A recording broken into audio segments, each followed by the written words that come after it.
ஷோலே பார்த்தீங்கன்னா நான் ரொம்ப அப்செட் ஆகி தான் உட்காந்துருந்தேன். நான் பேசினதும் எடிட் ஆகிடுச்சு. அது எதுவுமே வரல. நிறைய பேசியிருந்தோம், எதுவுமே வரல. படவா கோபி அவர்களும் இப்போ அம்பு பேசுகிறது வேறு மாதிரியான விமர்சனம் நோக்கி போயிடுச்சு அப்படி மேடம். வாக்குவாதம் பார்த்தீங்கன்னா ரொம்ப எக்ஸ்ட்ரீமாக இருந்தது. ஸோ அவருமே வந்து கொஞ்சம் இதுவாகிட்டார், அப்செட் ஆகிட்டார் அந்த டைமில். இல்லை தேவையில்லாத வார்த்தை விட்டாரு அப்படி மேடம். ரெண்டு பேருமே ட்ரோல் பண்ணுற மாதிரி ஆரம்பிச்சிட்டாங்க. நான் எப்படி குலைக்கும் ஓ அப்படின்னு அவர் கேள்வி கேட்டது இல்லை அது வேற மாதிரி போயிடுச்சா இல்லையா? இல்லை இந்த பிரச்சனையான சால்வ் பண்ணனால தான் இப்போ வந்து வெறிகொண்டு தெரியுதா அப்படி. ஆமாம், நீங்கள் மெயின் வந்து கருத்தடாதாங்க. நாயினாலே கடிக்கோன்ற மாதிரி ஒரு மைண்ட் செட்டுக்கு வந்துடுறோமா, அதை பார்த்தாலே அடிக்கிறது, இப்படிலாம் பேசினாலே இது கண்டென்ட் இல்லை அப்படின்றாங்க. வியூஸ் போகுது அப்படின்னாங்களா? ஆமாம். புதிய சிந்தனை நேயர்களுக்கு வணக்கம். இன்றைய சிறப்பு நேர்காணலில் நம்முடைய இணைந்திருக்கும் சிறப்பு விருந்தினர் சான்ஸ் அனிமல் வெல்ஃபேர் ட்ரஸ்டின் இயக்குனர் மற்றும் விலங்கு நல ஆர்வலர் திரு சுதா சந்திரசேகர் அவர்கள். மேடம் வணக்கம். சமீபத்தில் ஒரு தனியார் தொலைக்காட்சியில் ஒரு டிபேட்டில் நீங்கள் கலந்துக்கிட்டீங்க. அது இன்னைக்கு எதிர்மறையான விமர்சனம் நோக்கி போயிட்டு இருக்கு. உங்க கூட இருந்த நடிகை அம்மு, அதுக்கப்புறம் படவா கோபி போன்றவர்கள் மீது ஏகப்பட்ட எதிர்மறை விமர்சனங்கள் இன்னைக்கு மக்கள் வசைப்படிட்டே இருக்காங்க. என்ன நடந்திருக்கு மேடம் இங்கே? ஏன் இப்படி ஒரு எதிர்மறையான விமர்சனம் போணுச்சு? இது பார்த்தீங்கன்னா 8 மணி நேரம் நடந்தது ஒரு ஷோ, வந்து 8 மணி நேரம். ஆனால் இந்த சைடில் எத்தனை மணிக்கு ஆரம்பிச்சது, எத்தனை மணிக்கு முடிஞ்சது? ஒரு 11 மணி அளவில் ஆரம்பிச்சு ஒரு 6:30 மணி வரைக்கும் போச்சு. ஒரு கேப்பு லஞ்சு இருந்தது, அதுக்கப்புறம் கண்டினியூஸாக போச்சு. எப்படின்னா ஒரு சைடு வந்து ரொம்ப காட்டலை, நிறைய எடிட்டில் போட்டாங்க. அதே மாதிரி இந்த சைடு பார்த்திங்கன்னா நிறைய ப்ரொஃபஷ்னல் ஆளை உட்கார வச்சுட்டாங்க. கவர்மெண்ட் ஆள், பொலிட்டிக்கல், அந்த மாதிரி எல்லாம் உட்கார வச்சுட்டாங்க. இந்த சைடு பார்த்தீங்கன்னா பாதிக்கப்பட்டவங்க இருந்தாங்கல்ல, பாதிக்கப்பட்டவங்க இருந்தாங்க. பட் பேசுறது சொல்கிறேன். இந்த சைடு பார்த்தீங்கன்னா ஒரு பெட்டு வளர்க்குறவங்க, அப்புறம் வந்து நான், இன்னொருத்தர் சமரன் ஆக்டிவிஸ்ட்டு, இன்னொரு டாக்டர் வந்திருந்தார், அவருதும் எடிட் பண்ணிட்டாங்க. நான் பேசினதும் எடிட் ஆகிடுச்சு. அது எதுவுமே வரல. நிறைய பேசியிருந்தோம், எதுவுமே வரல. ஆனால் அந்த சைடு இருக்கிறது மட்டும் எல்லாமே வந்த மாதிரி இருக்குது. ஒரு சைடு மட்டும் பார்த்த மாதிரி ஒரு இது இருந்தது. எங்களை வந்து சரியாக பேச விடலை அங்கே. இல்லை யார் பேசல? கோபிநாத் பேச இல்லையா? இல்லை இல்லை அது அந்த மாதிரி தான் இருந்துச்சு. எது இருந்தாலும் அவங்களுக்கு இழந்தவங்களுக்கு பதில் சொல்லுங்கள். அந்த இழப்புக்கு வந்து நம்ம ஆறுதல் சொல்ல முடியாது, ஈடு செய்ய முடியாது. நம்ம வந்து சொல்யூஷன் தான் கொடுக்க முடியும். எப்படி வந்து இந்த பிரச்சனையிலேருந்து வெளியில் வரலாம், எப்படி டாகோட பாப்புலேஷன் கம்மி பண்ண முடியும் தான் நம்ம அங்கே பேச போனது. ஆனால் அது டாபிக் வந்து அதுக்கு மீறி போயிடுச்சு.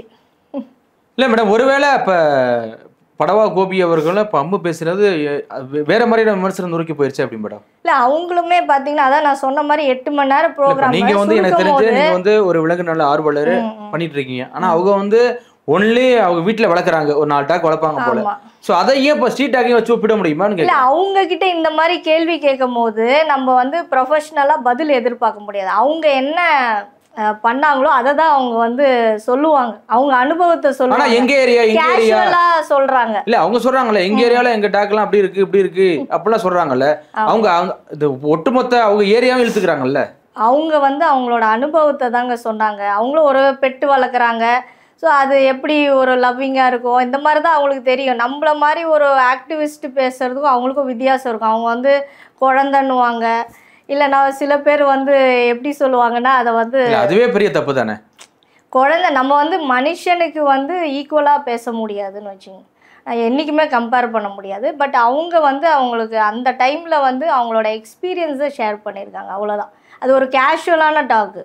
அதுக்கப்புறம் தான் அது கொஞ்சம் சீரியஸாக போச்சுன்னு வச்சுங்க, அந்த மாதிரி தான். இல்லை ஒரு குழந்தை இழந்தவருக்கு எப்படி ஒரு ஆதரவு சொல்கிறவங்க கூட தெரியாமல் அவங்க பேசுகிறாங்கல்ல.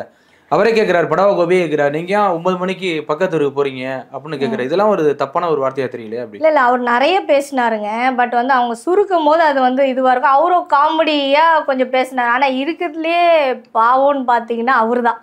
ஏன்னா அவர் வீட்டில் அவங்க பையனோட ரிசப்ஷன் அன்னைக்கு அதை விட்டுட்டு இங்கே வந்திருக்காரு. ஏன்னா அவர் ஒரு பெட் லவர், ஒரு பெட் லவராக வந்து பேசுங்கன்னு தான் கூப்பிட்ருக்காங்க. அதுக்காக தான் அவர் வந்திருக்காரு. பட் இங்கே வந்து பார்த்தீங்கன்னா இது வந்து ரொம்ப எக்ஸ்ட்ரீமாக இருந்தது. வாக்குவாதம் பார்த்தீங்கன்னா ரொம்ப எக்ஸ்ட்ரீமாக இருந்தது. ஸோ அவருமே வந்து கொஞ்சம் இதுவாகிட்டார், அப்செட் ஆகிட்டார் அந்த டைமில். இல்லை தேவையில்லாத வார்த்தை விட்டாரு அப்படி மேடம்? இல்லை அந்த மாதிரி எதுவும் இல்லைங்க, கேஷுவலாக தான் பேசினது. பட் எடிட்டில் பார்க்கும்போது பார்த்தீங்கன்னா அவர் சொல்கிறாரு 9 மணிக்கு ஏன் பக்கத்துக்கு போண்டிய. அவர் அப்படி சொல்லலைங்க. அவர் சொன்னது என்னென்னா ஒரு 9 o'clockனாலே அதுங்களுக்கு வந்து நைட்டு, அதுங்க வந்து அந்த ஏரியாவை வந்து ப்ரொடெக்ட் பண்ணுது. ஸோ வந்து சவுண்டு கொடுக்கும், துரத்துற மாதிரி வரும். பட் அது வந்து நீங்கள் இது பண்ணாதீங்கன்னு தான் சொன்னாரே தவிர எதுவும் தப்பாக பேசுகிற மாதிரி எனக்கு தெரியல. அவர் ரொம்ப காமெடியாக பேசிகிட்டு இருந்தார். எங்கள் சைடு பார்த்தீங்கன்னா இப்போ அந்த சைடு எப்படி ஒரு கெஸ்ட்டு கூப்பிட்டாங்களோ இங்கேயும் அந்த மாதிரி ஒரு ப்ரொஃபஷ்னலாக யாராவது ஷெல்டர் வச்சுருக்கவங்களோ இல்லை ஒரு 30-40 வருஷம் எக்ஸ்பீரியன்ஸ் இருக்க ஆளை கூப்பிட்டு உட்கார வச்சு பேச வச்சு இந்த டிபேட் நடத்தியிருந்தா சரியாக வந்திருக்கும். ஆனால் இது என்ன ஆச்சுன்னா ஒரு சைடு வீக்காகவும் ஒரு சைடு ஸ்ட்ரென்த்தாகவும் காட்டிட்டாங்க. அவங்க கான்வர்சேஷன் மட்டும் நல்லா வந்தது. சும்மா வீட்டில் நீங்கள் பார்த்துருப்பீங்க ப்ரொமோவில் வந்திருக்கோம் வந்து டோட்டலாகவே கட் பண்ணிட்டாங்க. கேட்டால் அது கண்டென்ட்டே இல்லை, அந்த 2 லேடிஸ் மாதிரி பேசணும் நீங்கன்றாங்க. நம்ம அந்த மாதிரி பேசணும், லேடிஸ் மாதிரி நீங்களும் அசிங்கப்படணும்னு சொல்கிறாங்க, அந்த மாதிரி நீங்கள் பேசணுன்ட்டாங்க. ஸோ அந்த மாதிரி தான் போச்சு. மற்றபடி இது வந்து அவரு தான் வந்து எப்படின்னா பேச விடலை யாரையுமே. இதுக்கு நீங்கள் பதில் சொல்லுங்கள் அப்படின்றாரு. இதுக்கு பதில் சொல்ல வேண்டியது பார்த்திங்கன்னா கவர்மெண்ட்டு கார்ப்பரேஷன் தான். அவங்களையும் அந்த டிபார்ட்மெண்ட்டாலையும் வந்து உட்கார வச்சுருக்கலாம். நம்ம வந்து சாப்பாடு கொடுக்குறோம், ஒரு பர்த் கண்ட்ரோல் பண்ணுறோம், இதுதான் நம்ம பண்ணிகிட்டு இருக்கோம். நம்மளை வந்து இந்த மாதிரி ஒரு பெரிய இதுவில் உட்கார வச்சுட்டு கேள்வி கேட்டால் எப்படி இருக்கும் உங்களுக்கு? இல்லை இவ்வளோ எக்ஸ்பீரியன்ஸ் இருக்குது, உங்களை பேச விடல. ஆனால் எக்ஸ்பீரியன்ஸ் இல்லாத அம்மாவெல்லாம் பேச வைக்கல. இல்லை நாங்கள் பேசியிருந்தோம், எல்லாமே எடிட்டில் போட்டாங்க. நாங்கள் சொல்யூஷனுக்கு பேசியிருந்தோம். ஆனால் அவர் என்ன சொன்னார்னா நீங்கள் சொல்யூஷன் இப்போ பேசாதீங்க, நான் கேட்கும் போது சொல்லுங்கன்னு சொன்னார். ஆனால் கடைசி வரைக்கும் கேட்கவே இல்லை, இப்படியே தான் போயிட்டு இருந்தது டிபேட். ஆனால் அவங்க சொல்கிறாங்கல்ல இப்போ எங்கள் ஏரியான்னு சொல்கிறாங்க. ஆனால் இப்போ ஒருத்தனோட உயிரிழப்புக்கு நீங்கள் பொறுப்பேற்றுக்கான்னு சொல்லும்போது அது எப்படி அப்படிங்கிறாங்க. இப்போ மாற்றி பேசுகிறாங்களே எப்படி? இப்போ ஒரு கேள்வி அவங்க வைக்கிறாங்கன்னா அடுத்த கேள்வி அவங்க அதுக்கு வந்து நம்ம தயாராக இருக்கணும். ஆனால் அவங்க வந்து ரொம்ப கேஷுவலாக பேசிகிட்டு இருந்தாங்க. எங்கள் வீட்டில் வளர்க்குறோம், தெருவில் வளர்க்குறோம், குழந்த மாதிரி பார்த்துக்குறோம் அப்படின்றது வந்து பப்ளிக். நம்ம ஒரு ஆக்டிவிஸ்ட்டாக வந்து நம்ம அந்த மாதிரி பேச மாட்டோம். நம்ம வந்து சொல்யூஷனை தான் சொல்லுவோம். இப்போ நீங்கள் ஒரு அனிமலுக்கு, அதாவது ஒரு நாய்க்கு ஏற்பட்ட பிரச்சனையை பற்றி நீங்கள் பேசியிருக்கீங்க. ஆனால் அவங்க வந்து என் காரை வந்து ஒரு எலி கடிச்சிட்டு பிடிச்சி அதுக்கப்புறம் நான் போனால் நாய் தான் காப்பாற்றுச்சுலாம் ஒரு டிபேட்டில் பேச வேண்டியதா? ஒரு உயிர் போயிடுச்சுன்னு சொல்லி அவர் பேசிட்டு இருக்காரு. இங்கே வந்து எனக்கு 10,000 பணம் போய் சொல்லி ஒரு பேசிகிட்டு இருக்கு. இது எப்படி, இதெல்லாம் சாத்தியமா அப்படி மேடம்? இல்லை நாங்கள் அந்த ஷோலே பார்த்தீங்கன்னா நான் ரொம்ப அப்செட் ஆகி தான் உட்காந்துருந்தேன். இன்ஃபேக்ட் பார்த்தீங்கன்னா நான் பாதியிலே ஏந்து வர்றதா தான் ஐடியா. சரி வந்தாச்சு, உட்காந்துட்டு போவோன்ற மாதிரி தான் இருந்தது. ஏன்னா அது வந்து நாங்கள் வந்த டாபிக் வேறு, அங்கே போன டாபிக் வேறு, அப்படி போயிடுச்சு. அது சரியான அளவில் போகல. அதாவது ஒரு பார்ஷியாலிட்டி இருந்தது, இந்த சைடுக்கும் அந்த சைடுக்கும் ஒரு பார்ஷியாலிட்டி இருந்த மாதிரி இருந்தது. இல்லை என்ன பார்ஷியாலிட்டி இருந்துச்சு எனக்கு புரியல. அதாவது கொடுக்கறது டிபேட் வந்து பாதிக்கப்பட்டவங்க அனிமல் லவர்ஸுன்ற மாதிரி கொடுத்துருக்காங்க. பட் வந்து பேச விடணும்ல. இப்போ எதனால அப்படி ஆரம்பத்திலே இப்போ 2 பேரும் ட்ரோல் பண்ற மாதிரி சொல்யூஷன் தான் கொடுக்க முடியும். இல்லை மேடம், இப்போ ஷோ ஆரம்பிக்கும் போது அம்மாவா இருக்கட்டும், படவா கோபி சாரா இருக்கட்டும், 2 பேருமே ட்ரோல் பண்ற மாதிரி ஆரம்பிச்சிட்டாங்க. நான் எப்படி குலைக்கும் அப்படின்னு அவரு கேள்வி கேட்டது இல்ல அது வேற மாதிரி பேச்சா இல்லையா? அவரு கேள்வி கேட்டாரு, எப்படி நாங்க தெரிஞ்சுக்கிறது, எப்படி கத்தோன்னு கேட்டாரு. ஸ்கெட்ச் போட்டா அவங்க வந்து பண்ண ஆரம்பிச்சுட்டாங்க.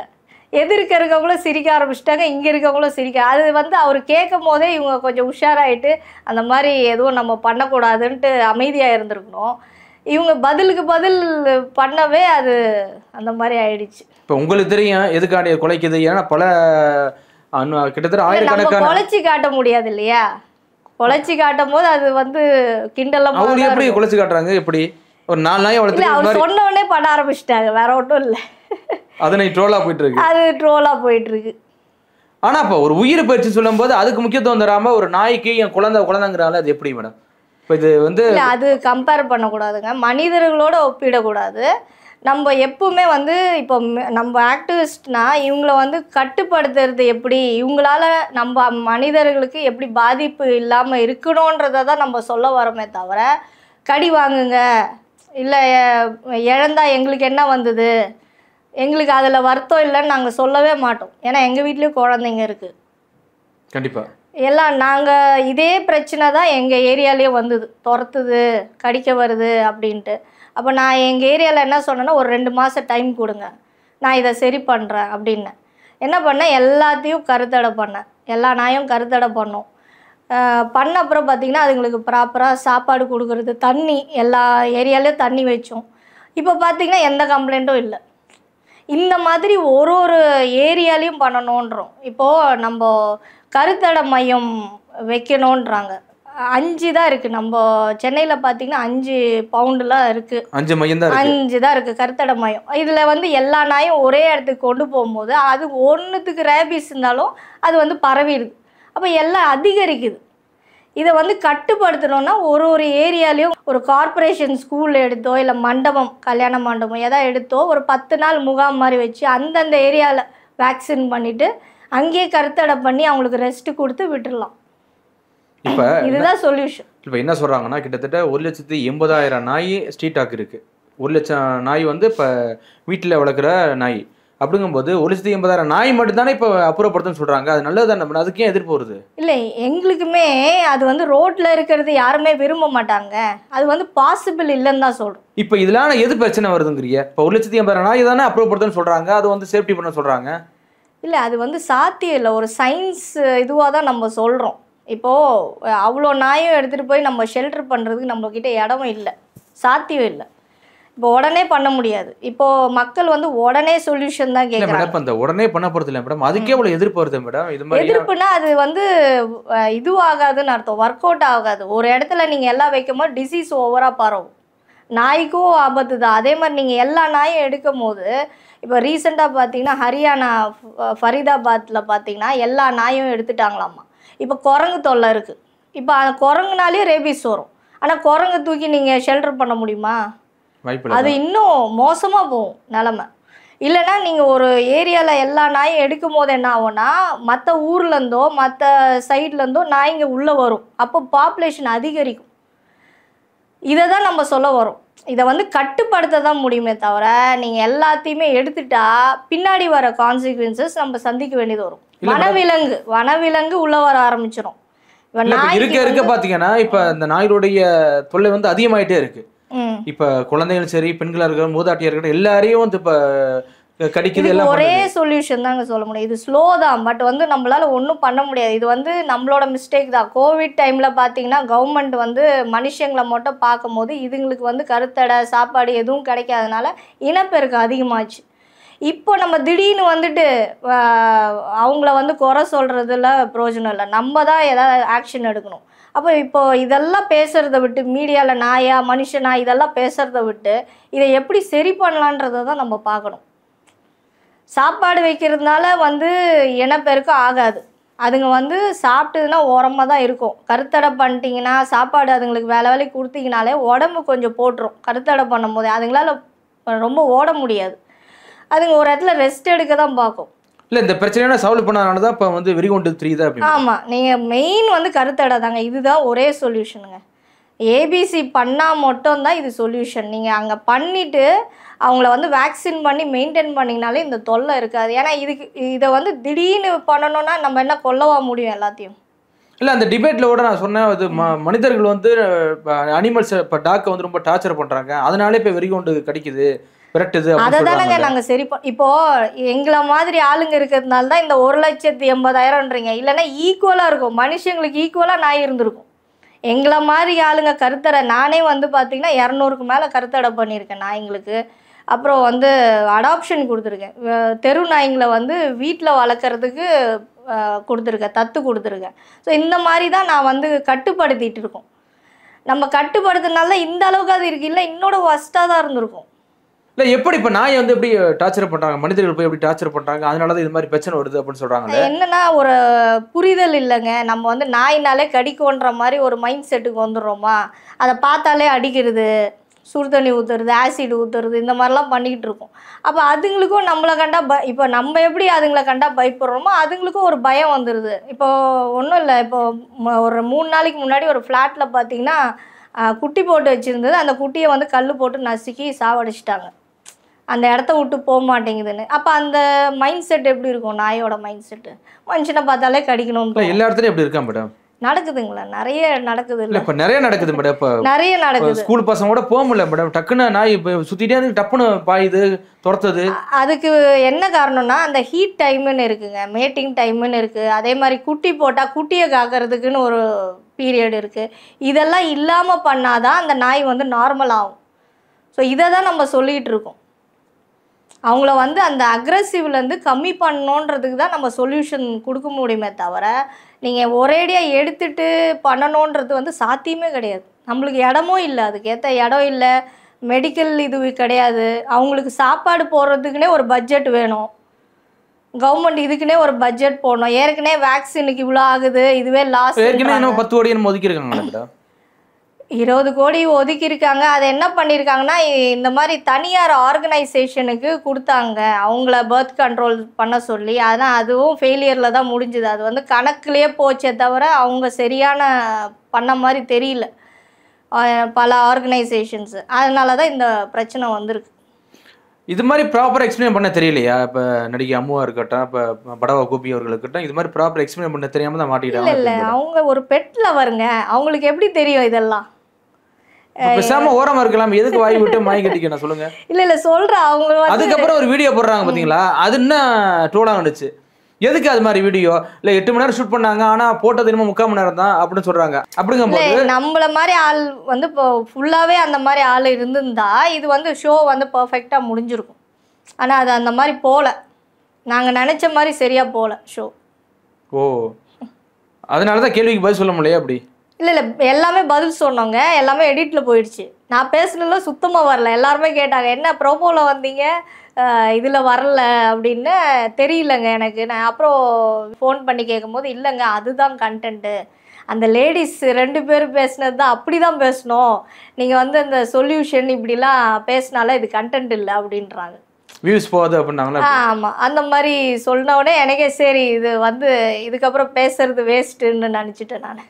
இல்லை மக்களுக்கே தெரியுது மேடம். இப்போ நாயினால இவ்வளோ பிரச்சனை வருது, குழந்தைகள் உயிருக்கே ஆபத்தாக வருது, மக்களுக்கே தெரியுது இல்லை? இப்போ இதில் ட்ரோல் பண்ணும்போது தெரிஞ்சிருது, சரி பேசுகிற தப்பு தான் அப்படின்னு தெரியுது. இல்லை அப்போதுலேருந்தே பார்த்தீங்கன்னா நம்மளுக்கு இது வந்து காலகாலமாக இருக்குது. நாய்க்கடி இருக்குது, அதே மாதிரி வந்து ஊசி போடுறது, இதெல்லாம் வழக்கமாக தான் பண்ணிகிட்டு இருக்கோம். இருந்துச்சு மேடம், ஆனால் இப்போ அதிகரிக்குது இல்லை? அதிகரிக்கு நம்ம தவறு தானேங்க, நம்ம மெயின்டைன் பண்ணியிருக்கணும் அவங்கள. அது பண்ணாதனால தான் இவ்வளோ தவறாயிருக்கு. இப்போ இது மாவட்ட ரீதியாக அப்படியும் மெயின்டைன் பண்ண முடியாது? அப்படி தனித்தனியாக பிரித்து ஒரு ஏரியா வைஸ் தாங்க, ஜோன் வைஸ் பிரித்து அந்தந்த ஏரியாவில் பண்ணாங்கனாலே இப்போ பார்த்தீங்கன்னா ஒரு பவுண்ட்லேயும் வந்து பார்த்தீங்கன்னா ஒரு டாக்டர் தான் இருக்காங்க.